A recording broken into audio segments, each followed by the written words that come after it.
You know, I applaud people who have more than one child. I was blessed with one, and he's a wonderful one, but I did not have those dynamics of siblings and more than one. But thanks to our Christian ed teachers who Sue for years did this by herself, God bless her. And we now have a team, they're taking turns. And you'll want to be here on Palm Sunday because they will be sharing with us a great little skit. Well, they're going to help me tell the story of what happened on Palm Sunday. And they're really excited, as you might imagine, about being in front of all of you and doing this skit. This story that we're talking about today in our text, the familiar parable of the prodigal son, happens to be the favorite Bible story of our founding pastor, Bill Crowell. Years ago when I was a student at the Divinity School, we had a retreat. And one of the things that Bill shared in a session was that you should always have a text that lives with you and continues to feed you and speak to you over the years. And he lifted up the story of the prodigal son as that particular text for him. He has a wonderful painting of it, he says, in his home. And so it always brings something fresh and new to his mind whenever he studies that familiar text. There is so much that's going on in the world. There is so much ridicule and vitriol and unforgiveness and barriers that are being set up among people from different geographic regions, political persuasions, not to mention race and geography, and even within the Christian community, let alone within or across various religious traditions.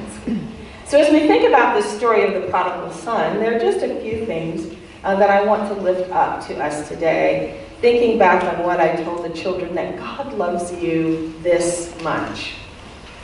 There are times, and I have friends, a good friend of mine pastors a large church that began as a very small church.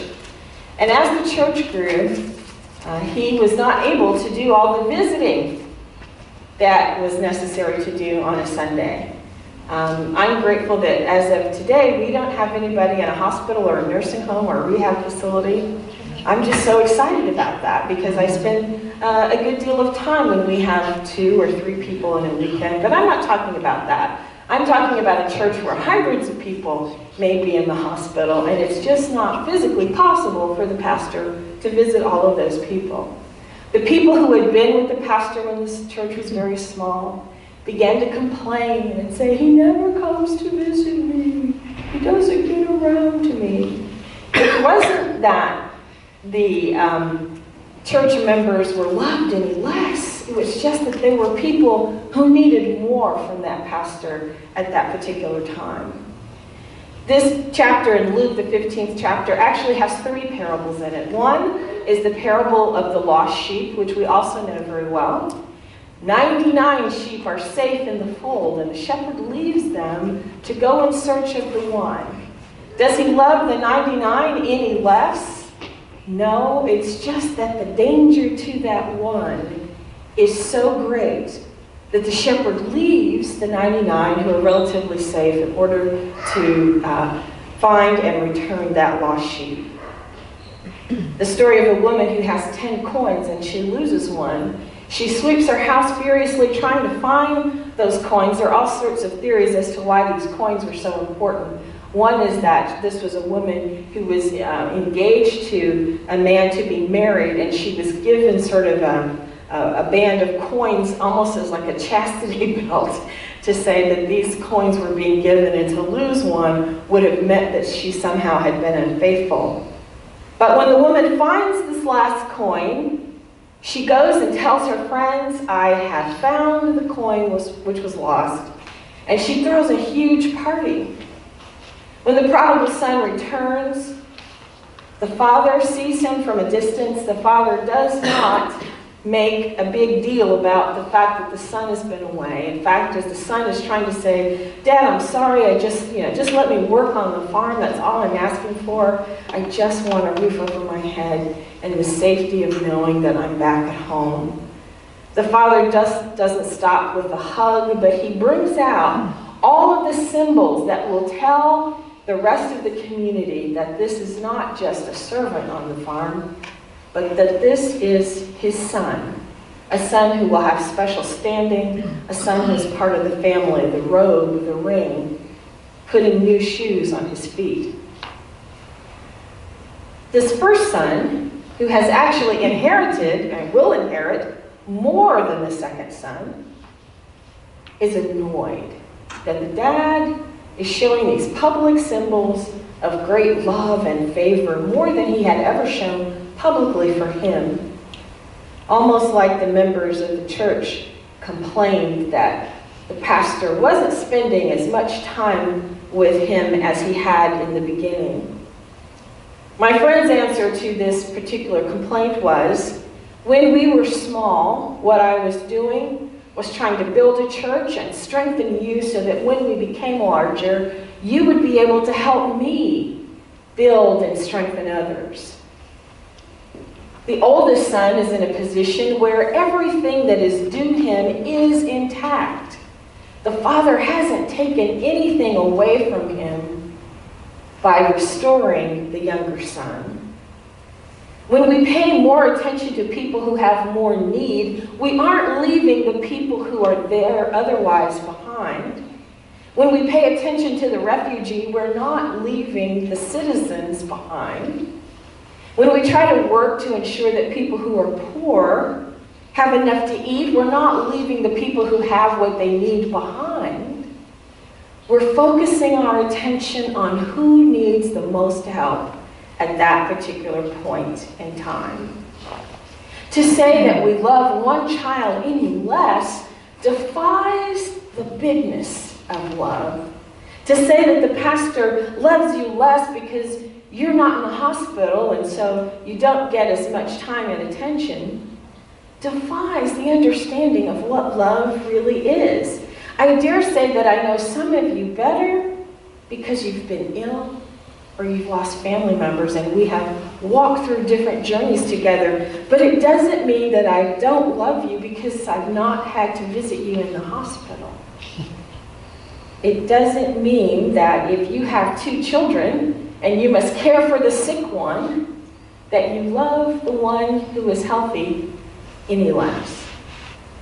It doesn't mean that people in our society who need more from our society at a given point in time, it doesn't mean that we don't care about other citizens or that other citizens aren't deserving of the same opportunities. It just means that right now we need to take care of particular people. It's one of the biggest concerns that people have about affirmative action is that why are we giving these people who may have been wronged by society in the past seemingly some extra attention or maybe even some extra resources? Well, when you consider that those people, including my own people, African Americans, have been behind the line for so long and had so little resources, the notion that you might give them just a little bit more so that they could run a further distance than you have to run defies the understanding of what it means to be loving and just. We don't love you any less because you don't need as much help. We love all the more when those among us have need of additional assistance, of additional love. Jesus wants us to know that God loves us this much, that there is no barrier, there is no limit to how much love there actually is in the world. And in fact, the math behind love is pretty exponential. It's not a linear increase, it's an exponential explosion. Love has a way of generating love. I dare say that the son, once he returned to the father and was restored, was a kinder, gentler soul on that farm. I imagine he was probably a snotty, dissatisfied young man before he ran off and decided that he was going to take what was his. Once he learned how harsh the world could be, once he understood that the Father actually loved him all along, and he was willing to return. Once he felt the compassion and the forgiveness of that Father, he understood how very much he was loved.